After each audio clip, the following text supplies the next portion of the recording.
Supercharged, a podcast focusing on renewable energy and the passion behind the movement. Supercharged is a thoughtful journey through renewable energy sustainability and an integrated lifestyle. Subscribe and listen each week as we chat with thought leaders, influencers, and those who simply choose to live a better way. And hopefully, along the way, you too will be inspired to live supercharged.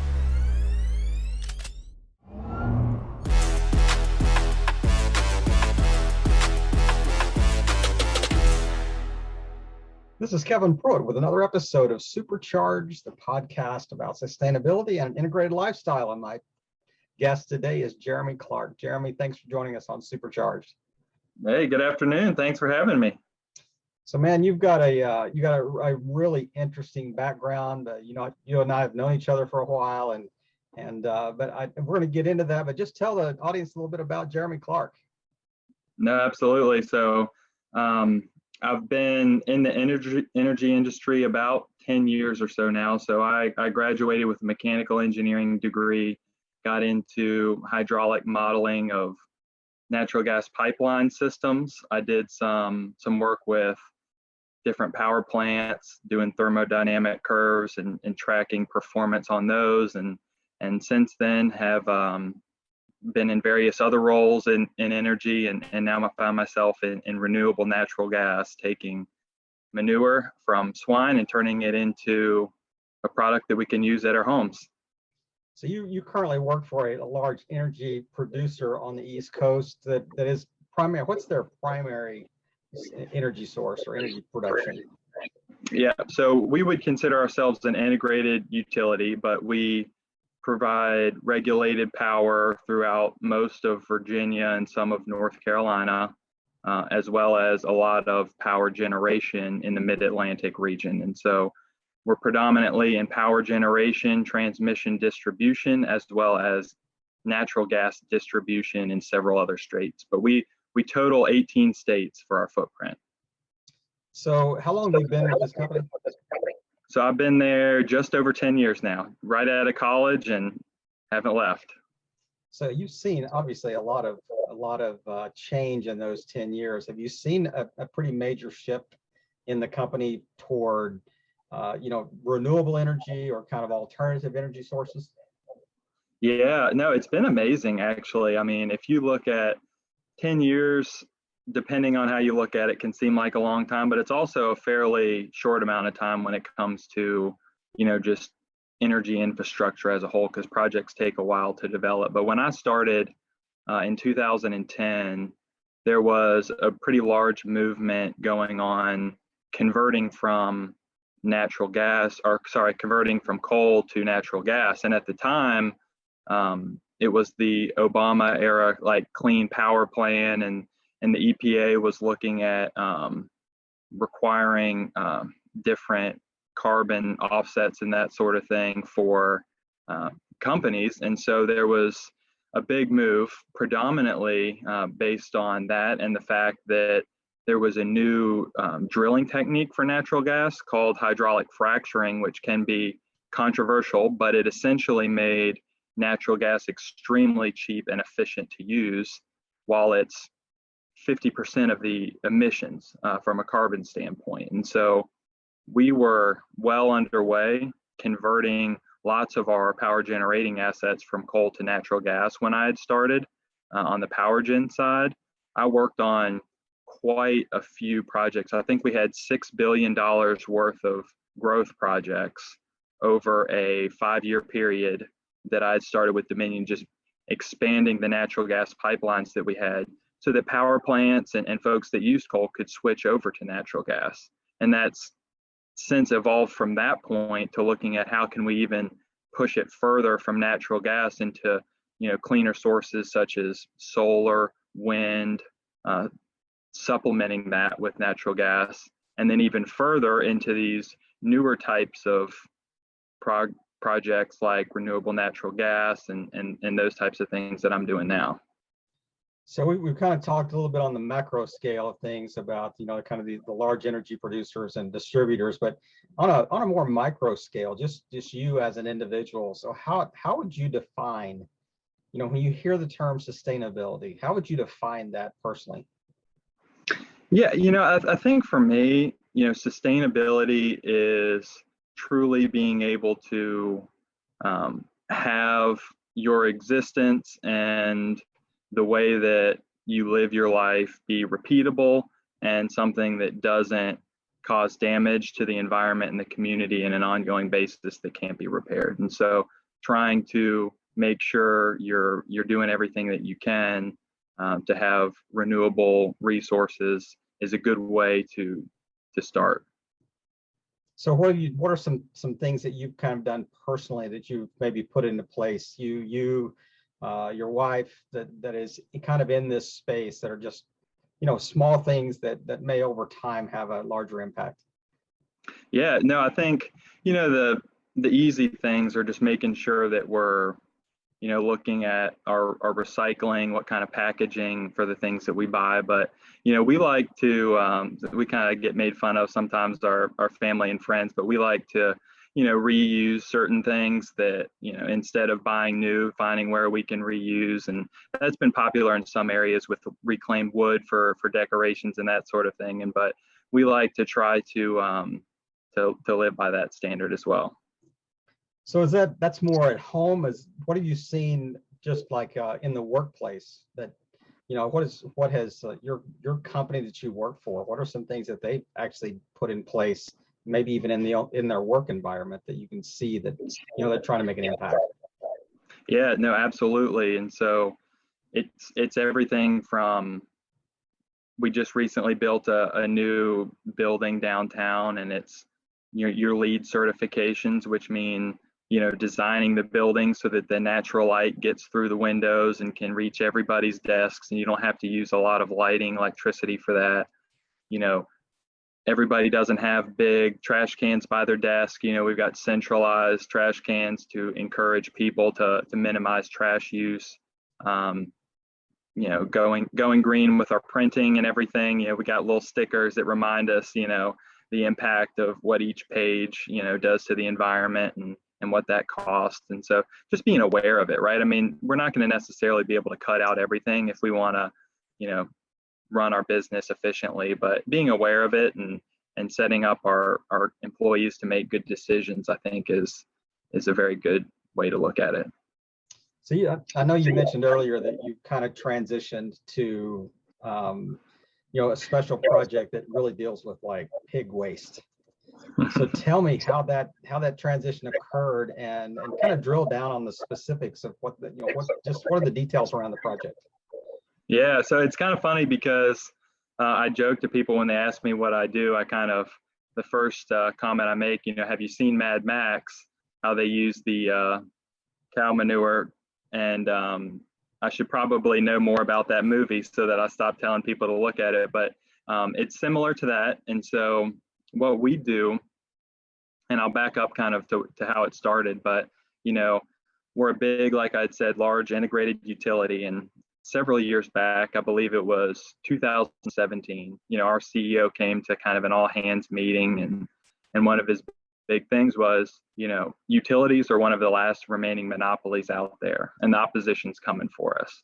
If we don't do things to stay relevant, making sure we're doing everything we can to, serve the communities in the way that they want to be served, we can't be the Blockbusters of the world and say, what, people are always going to come in and rent our VHS in person, right? And so with that in mind, we have set up an organization focusing on innovation, breaking out multidisciplinary groups that we call sprint teams from all over the company, just thinking about, how we can be relevant, what are our customers looking for, what are their new business opportunities that could supplement what we're doing. And so we had looked into renewable natural gas that had been talked about a little bit. There wasn't a lot of companies doing it. There really wasn't any utilities getting into it, but really, as we looked at our natural gas infrastructure, this renewable aspect really rung a light bulb for us. And so renewable natural gas in its essence is just methane that would have otherwise been emitted into the atmosphere that we're going to go out and capture and use it for a good source, right? So kind of back to what I was saying in my personal life, whereas we try to reuse as many things as we can. And so that's essentially what renewable natural gas is. And so we have a partnership with one of the largest pork producers in the world, and people, they eat ham, they eat bacon, and manure is just part of the process of a pig growing. And so you've got this product that's not necessarily a good thing, right? I mean, we would consider it a waste stream. And so how can you make a better use of that? And so there is energy content in there. And the way that we, in simple terms, look at it is we would take that manure, put it into a big swimming pool and put a cover over it, right? And once it's captured, there's no oxygen inside of there. And so bacteria can break it down.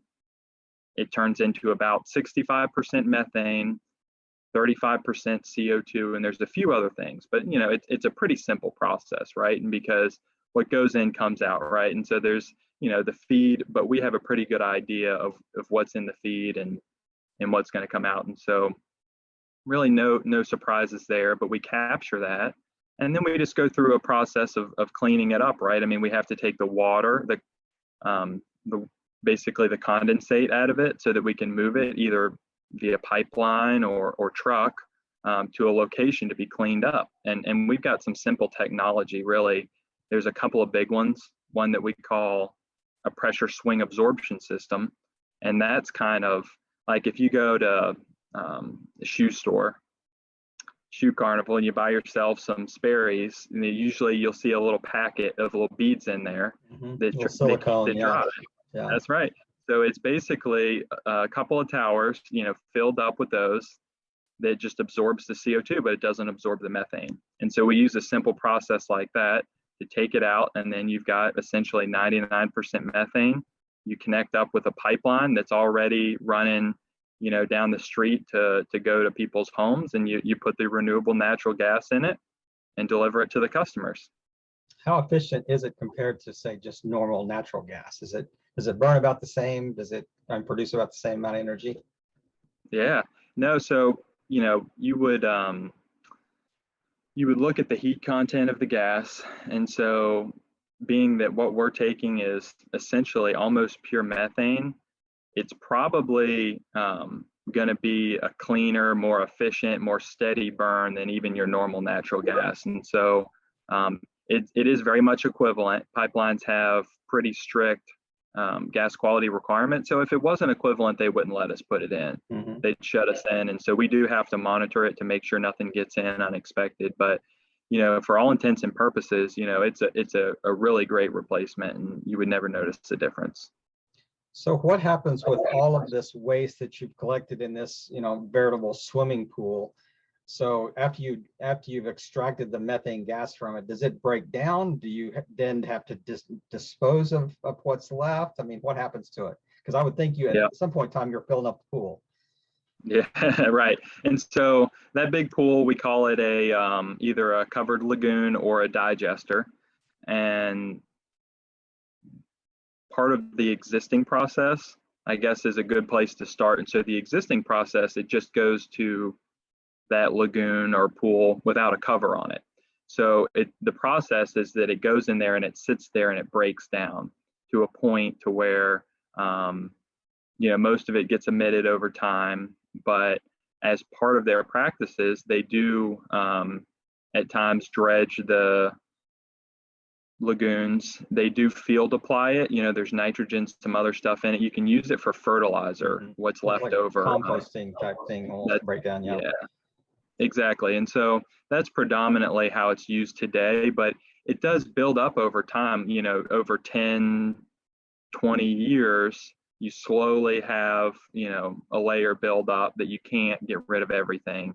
And that does have to get removed and treated in a more central location. And that's a big cost driver for farmers. And so that's another aspect of the project that's, I think, really beneficial to what we're doing, because you eliminate some of those needs as well.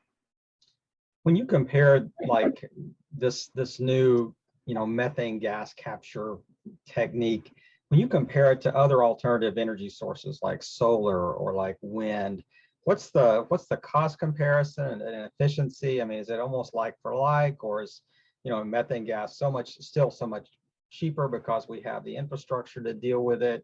What's and maybe what is the future? What do you see in the next, say, 3 to 5 years? Yeah, no, it's a great question. There's a couple things that come to mind for me that I think are interesting facts. And so I truly believe there's still going to be a kind of all of the above approach that really needs to happen if we want to make progress towards being as sustainable as we can moving forward. And so solar energy, it's very good. It's carbon neutral, right? It doesn't generate any carbon in the actual operations. It does take a fair amount of land, and its load factor is about 25%. So what that means is 75% of the day it's not producing electricity. And so it's a good resource, but it's not something that you can have that runs all the time that's reliable, so to speak. And wind's similar, right? You just have less control over it. And so the costs are higher for solar to build, or sorry, for wind to build. But again, you can generate a good amount of electricity and it's carbon free. And so those types of things are very important to have to supplement the kind of the energy mix, if you will, to actually have a reliable grid for entire cities and areas.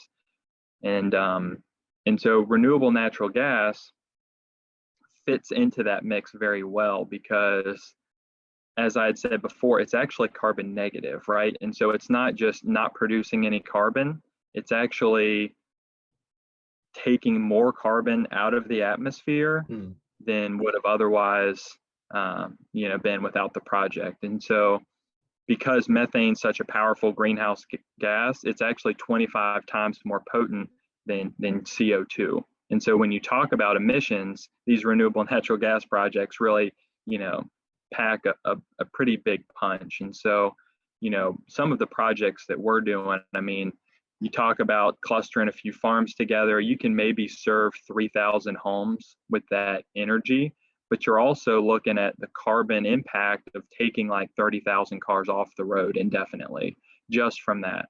And it is methane, right? And so it is there 24/7. If you turn on your stove at midnight for your midnight snack, it's going to be there, right? And so although it may be at this point in time a small portion of that, it helps to offset the carbon footprint of that resource, which is needed in the times where solar and wind is not generating. And so right now, if I'm being fully transparent with you, renewable natural gas is more expensive than other sources, and that's predominantly because of the small volumes. Generally speaking, like what we're generating from these farms are not what you could get from drilling it, and so it is more expensive than regular natural gas.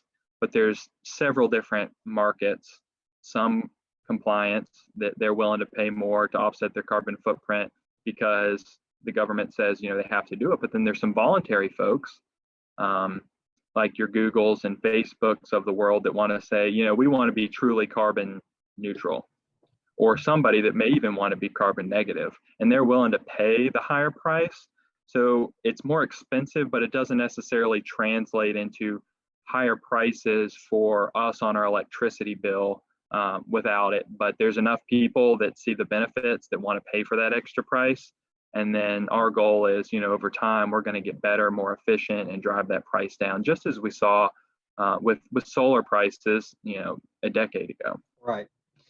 You mentioned something I don't want to fly by. I mean, you talked about the kind of the benefits of renewable natural gas, and I can understand, kind of processing the methane gas, and it turns into this renewable natural gas. But what do you do with the CO2? Well, you said there was 30% of CO2 left over, and I can see the huge advantage. I'll give you a chance to answer in just a second, but I can see a huge advantage of not just releasing these gases into the atmosphere as a whole. So, but I'm curious to see, I know what you're doing with the methane, but where's the CO2 going? Yeah, no, good question, man. I was kind of slide that one under the radar, but since you caught me on that one, a couple of things. One, right now it does go back to the atmosphere because there's not a good place to put it. And so you may have heard of carbon capture, some things that companies are doing. I think Exxon's been working on that. We've looked into that, which is essentially capturing carbon, storing it underground so it doesn't get into the atmosphere. That's extremely expensive. There's no real market for carbon, so to speak. We're looking into ways to do this because we 100% agree. The long-term plan is having a way to tackle that problem as well. And so what I'm aware of right now that are potentials is using that kind of in algae farms, as silly as that sounds. That's one potential.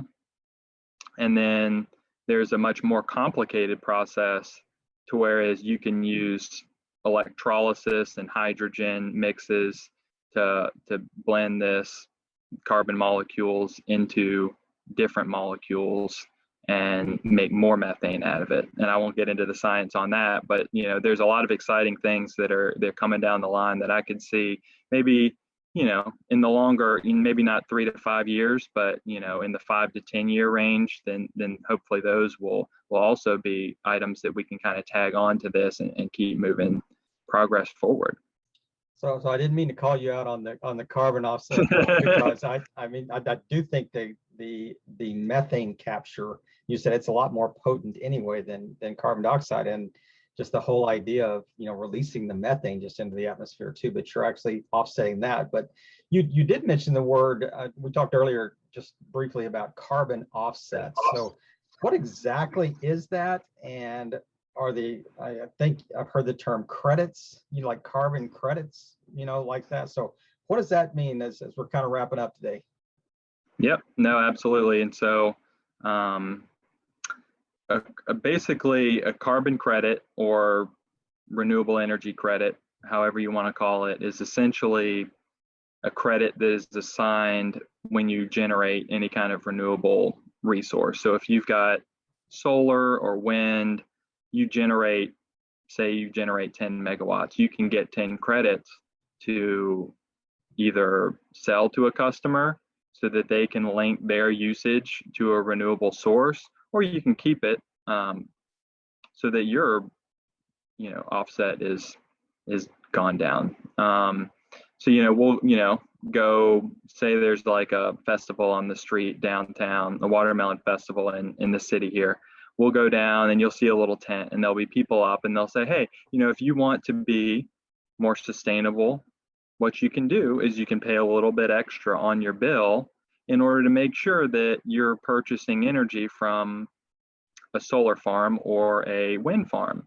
And if you pay that little extra money on your bill each month, effectively what you're doing is you're purchasing these renewable energy credits or the carbon offsets that get matched up with your usage that verifies that you've used less carbon. And so for us in the renewable natural gas space, there's a couple of different ones, but the federal government has one that's called the RIN credit program. It's just renewable identification number, but refineries are required to purchase some of these to offset their emissions.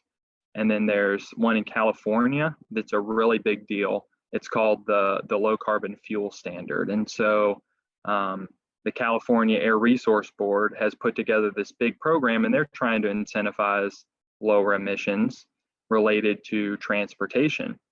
And so basically people can use natural gas in vehicles, and that purchase is where the credits get sold into, and we can generate a fair amount additional revenue from our projects that go into those programs. And so it's pretty exciting to see more and more states and more companies get on board with this and seeing the value in the production. And so these offsets are really the formal way to track and verify that, yes, I have, purchased from a renewable source, and this is how much offset that I've taken for my business. I like the way you phrased it a minute ago. I don't know if you use this exact terms, but I think utilities are often in the crosshairs. The utilities that have historically maybe used non-renewable energy sources that, like fossil fuels and things like that, to produce energy. And I mean, it's just exciting to talk to folks like you that have, their heartbeat is to find alternative ways, ways that we can move forward, that we can be more sustainable, that we can leave it, better for our children and our grandchildren than what we walked into. And that goes all the way back to how you defined, sustainability in the very beginning, and, existing in a repeatable manner without harming the environment in an irreparable way. I mean, what a way to kind of tie that up. And Jeremy, I just appreciate you taking the time today and just sharing with our listening audience a little bit about just the uniqueness about just different approaches to energy and some of the things that the big bad utility companies are trying to do to really make this a better place. And is there anything you want to just wrap us up with today as we close? No, I appreciate that. And again, just in summary, I would say, make no mistake about it. Like, I would say 5 years ago, people laughed at us for trying to do this. They said, you're crazy, you're wasting money, you're wasting resources. And now there's people scrambling to say, guys, we want to be more like you. You're making a difference. And so there's absolutely hope out there, and we're going to push forward and we're going to make it happen. What a way to end the podcast. They used to laugh, and it's almost like a Gandhi quote. There it is. I'm listening. That's right. They used to laugh at us, and now they want to be like us. So, man, thanks again for taking the time today and just helping our listening audience just move a little closer to an integrated lifestyle that is encouraging others to do the same. Jeremy, have a great afternoon. Awesome. Thank you very much. You too.